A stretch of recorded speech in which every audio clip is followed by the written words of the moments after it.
Hello, hi, namaskar. I'm Rishabh Chatterjee. In this video, I'll be sharing my review about the Asus 6Z, or in the international market, it's known as the ZenFone 6. So I've been using this phone for past 15 days, and for my recent Chennai trip also, I'd used this phone as my primary camera and also my primary editing device. I was recording with this phone and also editing on this phone.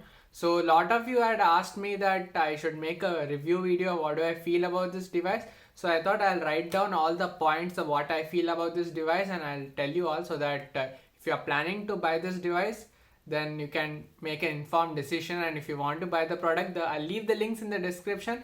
Also, I'm using a case with this phone. So if you want to buy that case, or you already have the phone and if you want to buy the case, the link will be in the description. So we'll start first with the pros and then we'll go to the cons.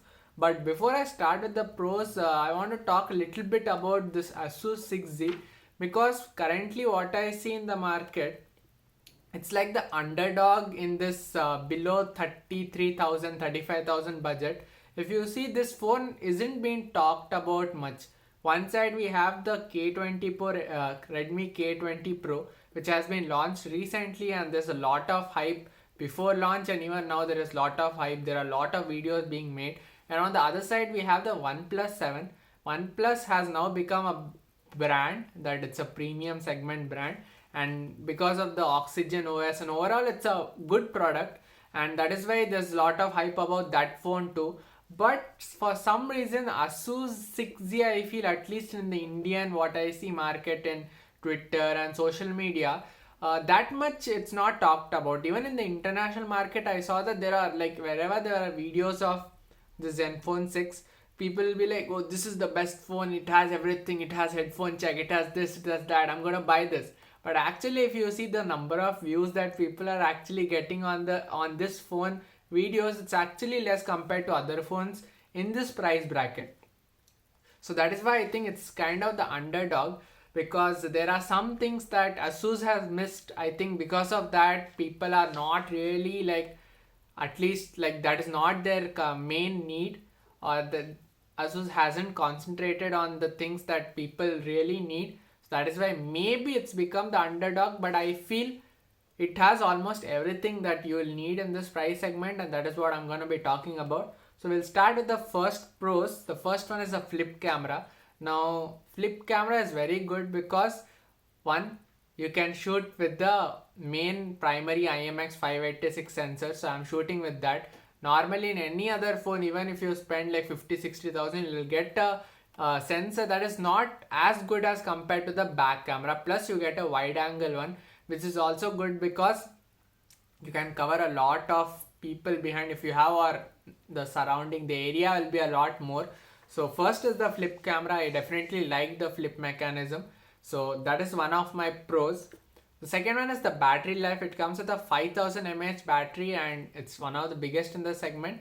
And overall, I'm getting 1.5 days, and if I do like heavy usage sometimes and light usage in between, so it's coming to 1.5 days. If I do continuous light usage, it goes to 2 days without any problems. So battery life is great. Third point is the speakers. Now this comes to stereo speaker setup, but frankly speaking, the speaker is very loud, but you don't get that stereo effect. So loudness wise, it's a good thing. But if you want a stereo effect, I feel the bottom firing speaker is a lot loud compared to the actual earpiece speaker. So loudness wise, speaker is really good. The fourth point is the headphone jack, obviously, because if you see the OnePlus 7, it does not have the headphone jack. I don't know why phones nowadays in the higher price segment, they try to skip the headphone jack. It's really important, I feel, because who is going to carry a adapter or going to buy USB-C or Bluetooth? Headphone jack should be there in all phones, I feel.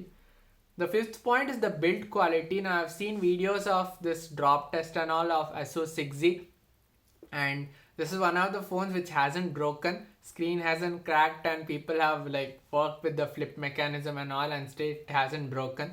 So build quality wise, Asus has done a good job. Sixth one is the cost factor. Now Asus actually, let's say they were planning to go with around 35,000 because of the 128 GB, but they thought that we'll keep the price low. How can we keep it low? let's start with the 64 GB variant and put it 31,999. So if you are really on a tight budget, but if you want to get a phone from Asus with the flip camera, then they have given the 64 GB. So pricing wise, I feel it's really good. 31,999 for 64 GB. The other ones are slightly overpriced. Seventh one is the expandable storage. Now, as I told you, 64 GB, but the good thing they did is that they are given triple slots, so 2 SIMs plus micro SD.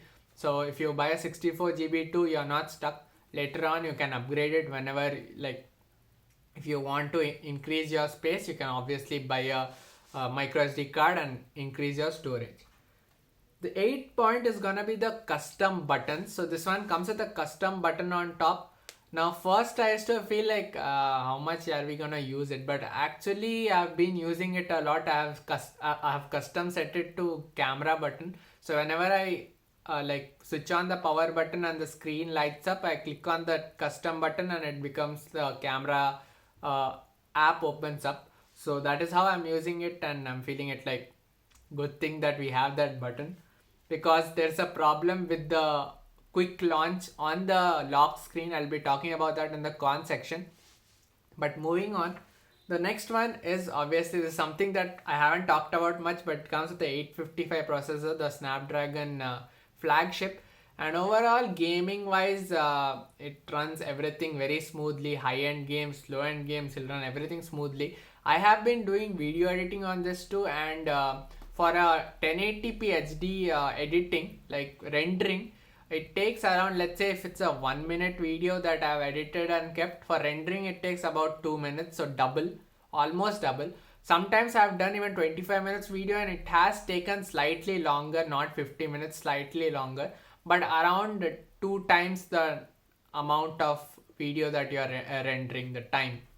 So overall, that was all the pros. Now cons is also, there are a lot of things, minor things that Asus has kind of left out to get it at this price point.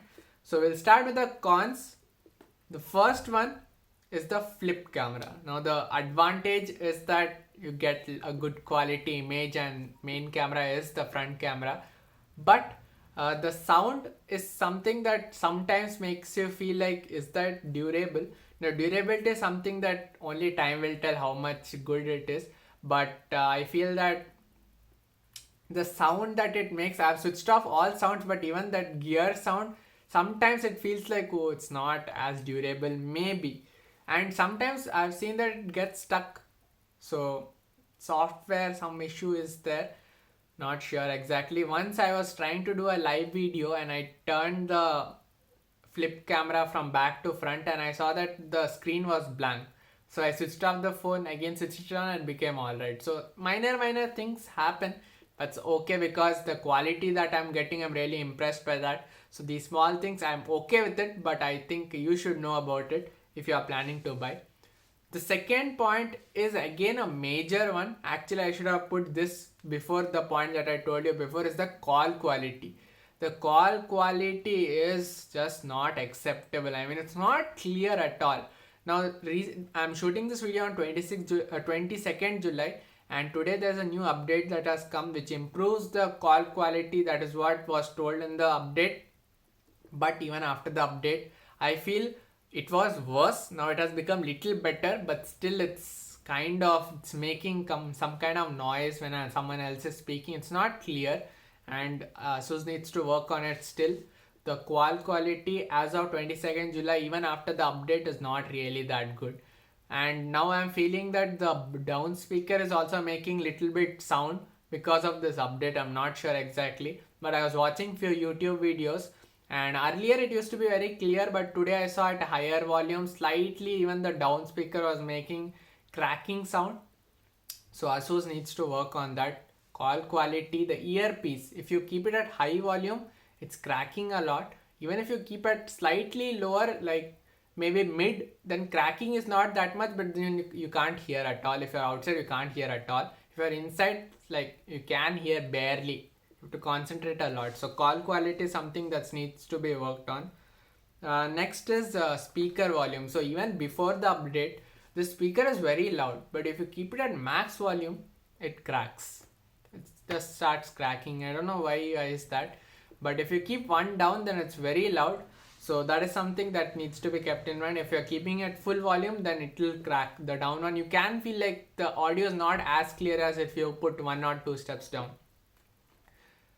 The third point is AMOLED display. Now they haven't gone with the AMOLED display. Now, as a normal user, I have been using AMOLED display for past 3 years on my phone. I had the Samsung S7 Edge. I'm still using it. I'm using 2 phones currently, but I don't like really miss AMOLED display a lot because the colors are good, the sharpness is good. If I'm watching any videos, it comes very good. Like the picture quality is good. So that is what I'm looking for, and I haven't missed out like, oh, what is this AMOLED is missing or not. Obviously, as a brand value, if they would have given AMOLED, everyone would go AMOLED. But ground reality wise, I don't feel like I'm really missing out on an AMOLED display because the LCD display that they have given is pretty good quality. Next one is software updates. Now, as I told you, recently today they gave out a software update, but it's like really long. Like from start we knew that call quality has issues, but they are taking so long to update it, and even after that also it hasn't improved a lot. Even update wise, I remember before I went for the Chennai trip, I knew that there was one more update. So I've got 2 updates till now. The first update had come before before starting for the Chennai trip. I knew that update was there. But when I tried to check for update, it hadn't come to my phone. So basically I couldn't use that update during my Chennai trip. But if you haven't watched my Chennai trip videos, the links will be in the description. You can check out the video quality. How is it?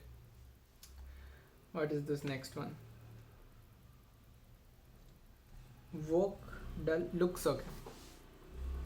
My fifth point is gonna be about the look of the phone. Now Asus hasn't really concentrated much on how the phone looks. It like does not look like whoa.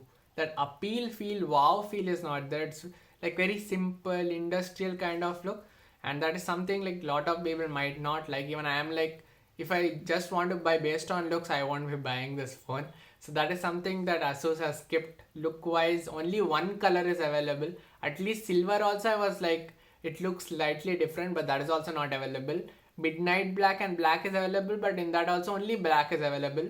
So color options, design wise, they should have worked a little bit more. Next one, sixth point is overheating. This is also something that a lot of you have asked me, is it overheating? So if I have already got once I've got the overheating symbol, and the second time I have felt that it has become quite hot. First time I saw the overheating symbol was when I was recording at 4K 30 FPS in direct sunlight. So that time the phone, after I think 20 to 25 minutes of recording, it became quite hot, and after that the camera app shut down and the phone is overheating or something like that it showed. So I had to wait for some time for the phone to cool down so that I can use the camera app again. And even while playing games, it becomes slightly hot. Now I don't play any major games like PUBG and all, so I don't know about that. Normal racing kind of games or any simulator games, slightly warm, but you can feel just with slight usage also it becomes slightly warm near the camera area. So overheating in camera is there. In games I don't play, so I'm not sure. But in 1080p, even in sunlight, I have used about 30-40 minutes and there's no it becomes hot but does not show this overheating. Only in 4K I saw that it's showing this overheating symbol. The next one is waterproofing. Now in this segment, we don't really get a waterproofing with any phone, but I would have liked if they would have given waterproofing. OnePlus 7, even though they don't have any IP rating, but I think they have the rubber sealing. This one in water test, it has like passed, but I'm not sure how much it'll fare. But okay, waterproofing is something that's missing, but in this segment you don't really get that. Next one, the last point is the SAR value. SAR value is slightly on the higher side. Now I did contact a few people and like, is it really that big of a deal? And I was like, yeah, like it is harmful, but the government has set certain limits. So if it's under that, then it's fine. So that is something that you need to keep in mind. But overall, I felt this package was so good that SAR value is slightly on the higher side, but yeah, if it was really that harmful, then the government wouldn't let the phone to be allowed in the market. But since it's allowing it, it's within the limit at least. So that was overall my pros and cons. Let me know what you think about this phone. Did I miss any points? If you want to add any points, comment down below. And if you found this video informative, don't forget to hit on that like button, share this video, and also subscribe to the channel. And this video has been completely shot with the Asus 6Z at 1080p 30 fps with the internal mic, so you'll know how is the audio quality and video quality. It's under artificial lighting. So yeah, subscribe to the channel and press the bell icon to see automobile and travel life related videos. You can check out my channel too. This is Rishabh Chatterjee signing off, and I hope to see you soon in my next video. Bye bye.